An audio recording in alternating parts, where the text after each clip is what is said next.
Everybody was so tired. Like when we had our break, they were like, It is 10:35, so there's an attendance sheet going around to check off that you be here. So do you think it was like just because of the line? Good news, bad news. Actually, to me, it's good news, good news. I don't know. Just a second. Wait,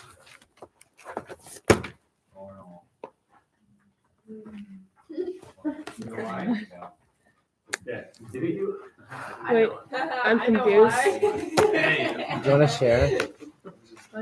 He understands. By the way, these are my jammies. I sleep plank on my back. The alarm rings. I have a robot lift the blanket off me, and I go to work just like this. So these are my jammies. You don't like wash your face and brush your teeth? Yes. What do you mean? That's not. Okay. So the good news is that this won't take long. That's really good. And the better news is that's because you have a trial tomorrow. And I want to give you as much time as possible in your group to convince the jury, who is not here, but it's Mr. Barry, that your entity is the primary source of blame for the Native American genocide. Okie dokie. Okay.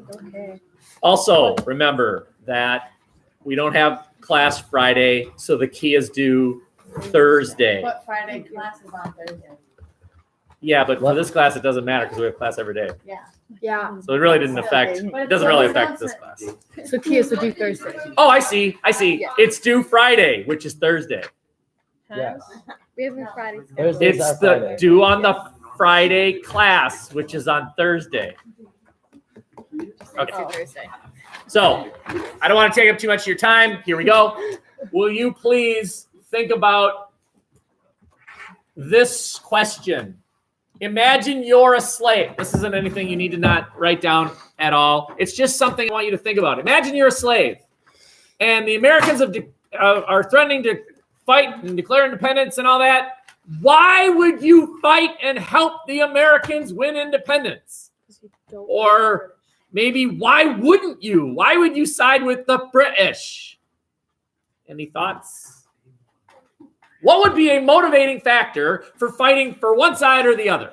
You don't like the opposing side. What? You don't like the opposing side. Okay, you're a slave. Oh. And the Americans have I thought we said fought. They're starting to fight for independence. Do you help the Americans? Yes. Why? Because you don't want to be a slave. You're a slave. So she said, yeah, I'd help the Americans because I don't want to be a slave. So in your world, if the Americans win, you won't be a slave anymore? You know what? I'm not trying to corner you. I'm just trying to understand your logic. I mean, you were under control. If the British brought you over there, that might be your motive. Okay, so you're suggesting that, well, it was the British system of slavery in the first place. Okay, maybe. Go ahead. Didn't the British pay them to give them a land or something? Okay, you are onto something here. There was a motive for slaves to actually betray their masters and help the British. You are right that the British made a promise. It's called Lord Farquhar's Proclamation, also known as Lord Dunmore's Proclamation, but I like the word Farquhar from Shrek. Ogres. Does anyone know what it is? Or who's this Lord Farquhar? Lord Dunmore. He's tiny. It's not Dumbledore, and he's not tiny. That was Lord Farquhar. Okay. He was a British official, and what he said was, all right, any slave that helps us, if we win, we will set you free. Whoa. And it did convince some slaves to help the British, but then something bad for them happened. They didn't win. The British lost.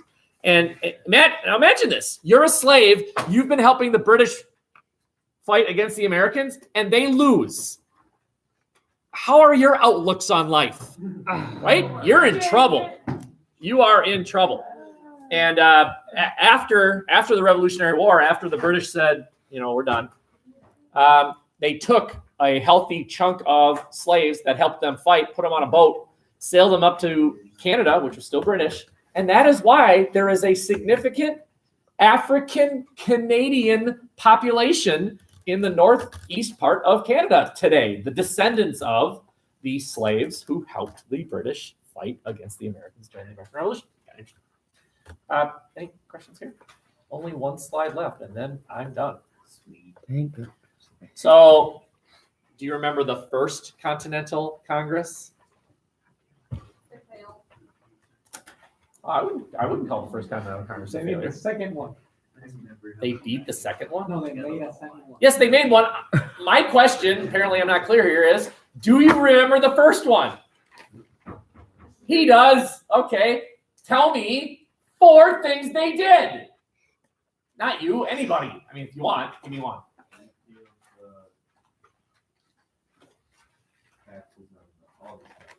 They don't have the authority to repeal British taxes. Okay, so they demanded a repeal. Yeah, go ahead. Sound like my grandpa, Grandpa Potter. He was stone cold deaf. Wahapa. Huh? They went to Georgia. Wow, did I fail last week? Okay. Yes, you're right. It was an attempt to create a we. That's true. I want 4 specific things they did. They said, we as a Congress shall do the following. Yes? Yes. They really boycotted. Yes. Not you, him. Well, they asked each colony to create their own militia. Very good. Didn't they create a resolution saying we're with you, Massachusetts, because the British had blockaded the harbor? Okay, there you go. That's 3. Resolution supporting mass. Yeah, we just said that one. Okay, maybe they only did 3 They things. made a Fine. plan of union. Actually, no, that was the Albany. Good one. Okay, they did 3 things. All right, Oh, it's this right is the there. second one. So they meet again, and this time, all 13 colonies. Which of you was the one that pointed out the reason Georgia wasn't there was they were busy fighting the Creek Indians? It was you. Very good. Okay. Well, they took care of that little mess. 1775. So the Declaration is still a full year away. Please understand that even at this time, the idea of independence was not a thing yet. And I'm sure there were a significant number of Americans who wanted independence, but it wasn't a stated objective yet. Okay. Here's a thing they did. They said, no more militia crap. We need an army and a navy, a national thing. Think about that. The previous Continental Congress says, all right, each colony, make your own cute little army. And now, nope, we need a military unit. Not each one of you. We. Look at that, we. That's a weird sentence. When you create it, thank you, Eve. When you create a national military force, that's a we. We are fighting, not you're fighting and you're fighting and you're fighting. We're fighting. This is, again, another attempt at creating an identity. Who are we? The Albany Plan of Union had been a previous attempt at creating a unified military force. Didn't work. The First Continental Congress says, all right, each of you make your own. Now we're creating a unified military force. And do we know who did the Second Continental Congress authorize as the commander of that military force? George Washington. Very good. But also notice there was a Navy. Honestly, it might have been 8 boats. I'm not sure. Was not significant. Now, this is a just in case. Just in case we do fight, we need to have a military force. Does anyone know what that military force was called? No. It's really interesting. I mean, did they call it the American Army? Washington's army. They called it the Continental Army, which is interesting. Why? I mean, why wouldn't you call it the American Army? They called it the Continental Army. Even now, even before the U.S. is even a thing, there was already in the minds of these people, we're going to control the continent someday. That we represent the continent, not just the original 13 colonies, the whole thing. So we're creating an army that's going to take over the continent. You are looking at one of the earliest references to westward expansion. Even before the United States was a thing, they were already assuming that this new thing would be created that would go from ocean to ocean someday. Kind of interesting. Again, it's just in case. Another group's responsibility was to write a letter. They gave this responsibility to Tom. Hey, Tommy, can you write a letter to George? No, this is not the Declaration. And actually, I don't think it was Tommy. No, Tommy did something else. This was someone else. This is the actual copy, by the way. It's called the Olive Branch Petition. Would anyone happen to have a quarter on them that's not a state quarter, a regular quarter? I don't think so. A quarter. Okay, no one has it. Well, next time you have access to a quarter, a regular quarter, look at the back and look what the eagle is holding in its talons. The eagle is, of course, the national symbol of the U.S. In one talon are arrows, signifying strength. And in the other, or actually, I think it's underneath, is an olive branch. Oh, interesting. Signifying that we are a peaceful people. This comes from the biblical story of when Noah was on the boat after however many days. He sends a bird out to see if there's land out there. The bird flies back with an olive branch, signaling God's done having rain. So things are good. I thought animals went on the boat. There were two of each animal. There was a bird on the boat, and they sent the bird out. Birds can Anyway. fly. This letter was directed to George III, the King of Britain, basically saying, we don't want to fight. Can we work this out? This was we hope this is what works. This was if it doesn't work. We hoped everything works out, but just in case, we'll be ready. The third, this was Tommy's job. And when I say Tommy, I mean Thomas Jefferson. Okay, we hope everything works out, but if it doesn't, we're ready to fight. And if we win, let's have a plan in place so that we can start governing. Hey, later on in this class, hey, what am I doing? Synthesize. Very good. One of the things that the U.S. has shown to be either really good at or really bad at is we're really good at winning wars. Really good at it. Where we have a mixed record is after defeating the enemy, now what? Now what do we do? And it's a mixed record because after the Civil War, the Union Army defeated the Confederate Army. And then what? Did every Southerner say, I guess blacks are equal? Okay, did blacks instantly end slavery and be able to vote and was there total equality? Well, of course not, right? That's called Reconstruction. Not a great track record there. World War II, though. After World War II, after we defeated the Germans, the U.S. had in place a military alliance known as NATO. We were ready. So 1-1, right?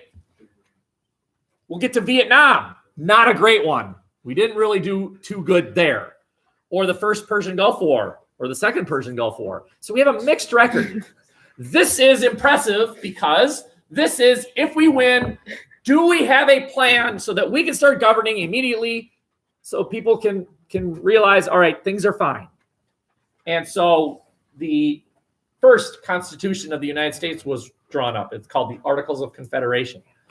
The current Constitution is the second government document created by the U.S. This one was the first. It's called the Articles of Confederation. We'll talk about it later. The Declaration of Independence was written by the same committee. The same committee that wrote up the Articles of Confederation, which basically says, all right, when we're on our own, how are we going to govern? And again, we'll talk about that later. That same group wrote the Declaration of Independence, which I'm fairly certain we're kind of somewhat familiar with. Do we know the beginning words? People. We, the people of the United States, in order to form a more perfect union. That is the preamble to the Constitution. You're 0 for 1. Do we know the words to the Declaration of Independence? Remember? Four score and 7 years ago. That is the Gettysburg Address. You're 0 for 2. So you don't know. You don't know the words to the Declaration of Independence. Somerset's best and brightest do not know any of the words to the Declaration of Independence. I don't believe you. We the people. No, that's Martin Luther King's I Have a Dream speech of 1963. We the people. No, we already said that's the preamble to the Constitution. I bet you know, at least this part of it, that according to the Declaration of Independence, you have 3 inalienable rights. There it is. When in the course of human events, blah, blah, blah, blah, you all have the right to life, liberty, and the pursuit of happiness. Okay, that's this document. And then finally, this is the final note, and then we're done. And then I'll just give you instructions for what you're going to be doing for the rest of the class. And that is this. When we're on our own, the sovereignty of these states shall continue.